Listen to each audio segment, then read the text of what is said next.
What's up y'all, BK back here with another paddle review, and today we're going to be reviewing a brand new series of paddle from a very popular company. Holbrook Pickleball has just put out their new line of pickleball paddles called the Aero series. So today we're going to be taking a look at the Aero series. We're going to see what it does well, what it doesn't, who it would suit, and why you should get your hands on these new paddles from Holbrook. Let's do it.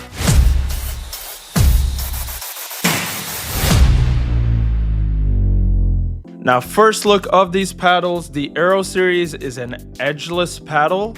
So this paddle again comes in with a very smooth edge on the surface. There is a little bit of an edge here, but it's almost blended into the face of the paddle, which gives it a very unique look.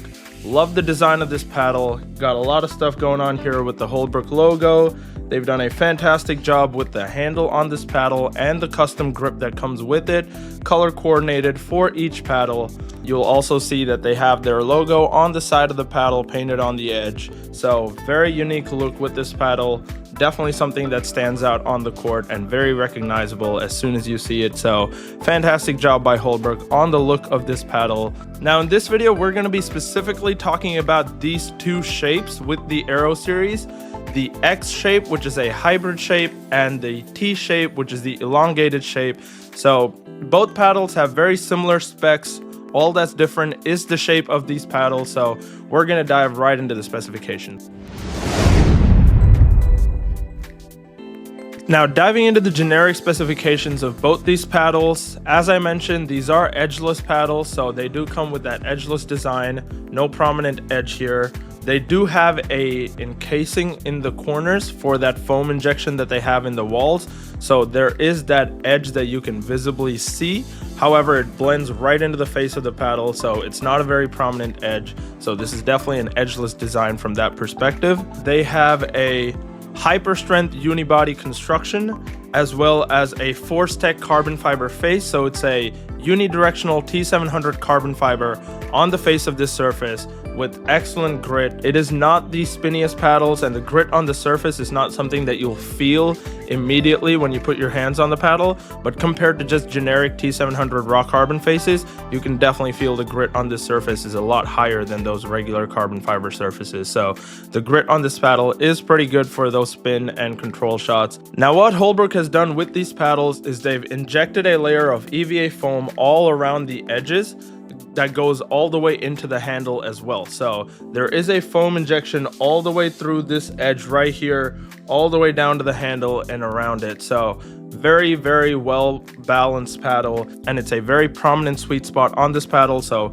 that foam injection really enhances the sweet spot and stability of this paddle. Now what they've also done is they've added weights to the corners of the face. So inside the paddle, there are weights in each corner of the surface. On the top two corners, so right up here, there are 0.1 ounce lead weights in the corners of up here, and then there are 0.05 ounce lead weights at the bottom. So this really enhances the balance of the paddle because they're able to weight the corners and enhance that sweet spot. That's something that I'm seeing with the Holbrook, very unique in that perspective. And again, for someone like me that doesn't like head-heavy paddles, it is nice that the balance on these paddles out of the box is pretty stable. The core of this paddle is a standard polypropylene honeycomb. Nothing special here. Again, we see that with every single paddle on the market for the most part. It's a very popular construction, so polypropylene honeycomb in the core. But again, where this paddle stands out is that EVA foam injection around the paddle, as well as those balanced weights that they've put into the corners of the face. Now diving into the specifics with these two different shapes, the Aero T is the elongated paddle. Now the Aero T comes in at a length of 16.5 inches and a width of 7.5 inches. It has a 14mm and 16mm option, so 14mm for that enhanced power, 16mm for that extra control. So it does come in two different core thicknesses. The weight of this paddle comes in from 7.7 to 8 ounces. The 14mm is going to be a little lighter than the 16mm, so if you are looking for a lighter paddle, definitely check out the 14mm. The 16mm is going to come up towards that 8 ounce weight. The grip length of this paddle is 5.5 inches. Again, that standard elongated handle, and the grip circumference is a 4 1/4. Absolutely love the grip on this paddle. Holbrook in their old paddles had a very rectangular grip where you could almost only play continental. However, this one has a much more rounded out grip, so you could comfortably play either with a continental, eastern, western, whatever type of grip that you're used to. This paddle is definitely very comfortable to play with any sort of grip style. On the other hand, we have the Aero X series, and the X comes in at that hybrid shape. So the paddle length of the X is again a 16.5 inches and the width is 7.5 inches. Where it differs is that the handle length is a 5.25 inches over the 5.5 elongated handle on the T series, and the grip circumference is still a 4.25. So the only real difference between the X and the T is that that handle length is a 1/4 inch shorter, so the face is a little bit bigger on the X, whereas the T has a longer handle and a smaller face, but the overall dimensions with the paddle length and the width are the exact same, so nothing different there.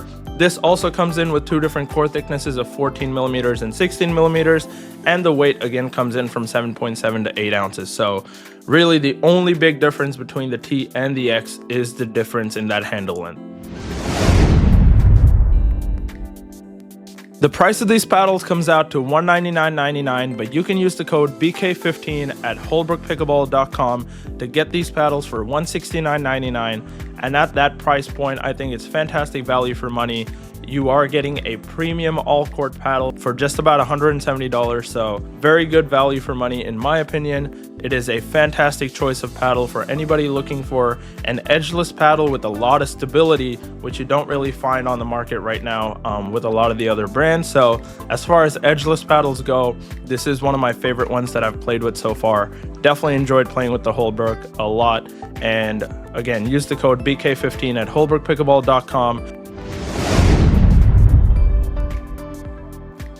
Now, talking about the feel on these paddles, with most edgeless paddles, I found them to be pretty unstable. However, because of that foam injection and the balanced weights that they've put in the corners of this paddle, these edgeless paddles actually feel very stable in the hand, and that's something that really stood out to me when I picked these up and hit with them.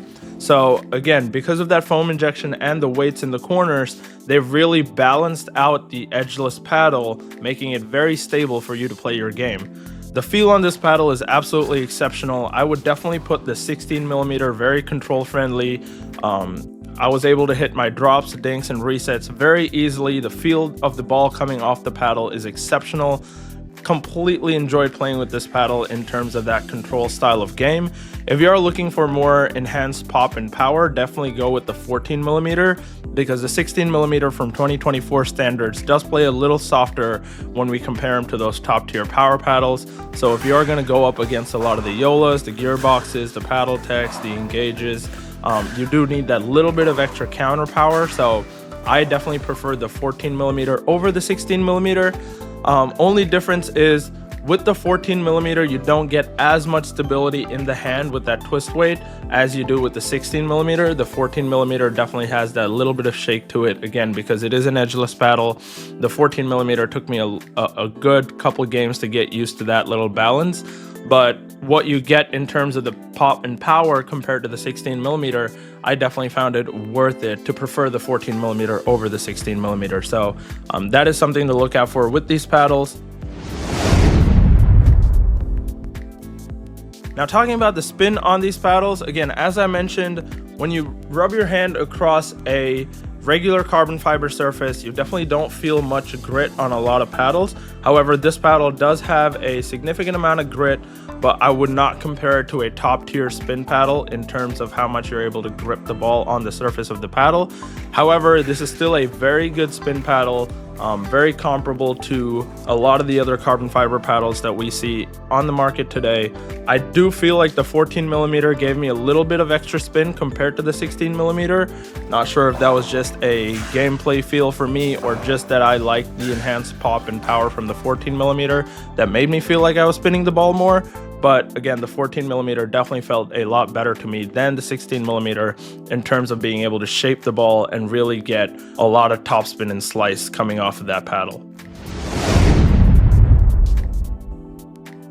Now, talking about the pop and power on this paddle, as I mentioned, the 14 millimeter does have a lot more pop and power than the 16 millimeter version. However, compared to the Yolas, the gearboxes, the paddle techs, I wouldn't rank this as a power paddle. I would definitely put this more towards that all-court style of paddle, which we are seeing is pretty prominent in the market right now. The all-court style of paddles are definitely very popular because you're able to play both the control and the power style of game without having to favor one over the other. A lot of players that have the gearbox and the paddle tech are almost forced to play a power game because the paddles don't do the best job of being able to control the pickleball on resets and some of those faster drives and counters. In terms of that aspect, I do believe the all-court style of paddle is definitely the way to go for most beginner intermediate players. As for advanced players, it depends on your game style, whether you prefer power or control in terms of being able to dominate a game. That dictates what type of paddle you're going to choose. So for the advanced players, I would definitely recommend the 14mm over the 16mm, but for the beginners and intermediate players, definitely check out the 16mm. It's going to help you hone in your game and work on your mechanics better than the 14mm version because it's going to give you that extra stability on the paddle surface.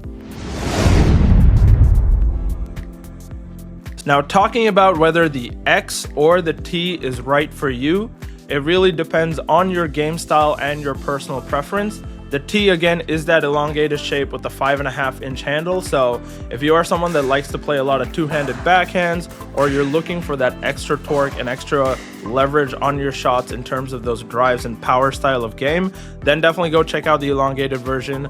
I think that's better for a lot of those tennis players out there that like to have that longer handle for hitting big drives, hitting big counters, and being able to hit those two-handed backhands. So the 5.5-inch handle is definitely the one I would recommend for tennis players. However, personally, I like the X shape a lot better. That 5.25-inch handle with the bigger surface area on the face of the paddle actually gave me a lot more stability, and I was able to control this paddle and play my style of pickleball better with the X shape because of that hybrid handle. I again use a lot of one-handed backhands. I don't hit a lot of two-handers, but even if you do, the 5.25-inch handle is still definitely long enough for you to comfortably hit those two-handers. But if it's a huge part of your game and you want that extra handle length, the T series is definitely better for you. Personally, I just prefer the X 14mm for my style of game. It gave me a lot of good control, as well as being able to comfortably hit flicks and rolls at the net, take those balls out of the air. Because the total length of both paddles is the same, you're not really getting any extra reach with the T series. All you're getting is a longer handle. So in terms of that aspect, don't go with the elongated just because you want extra reach. Both paddles have the same reach, so it just comes down to whether you prefer a shorter handle or a longer handle for your game style.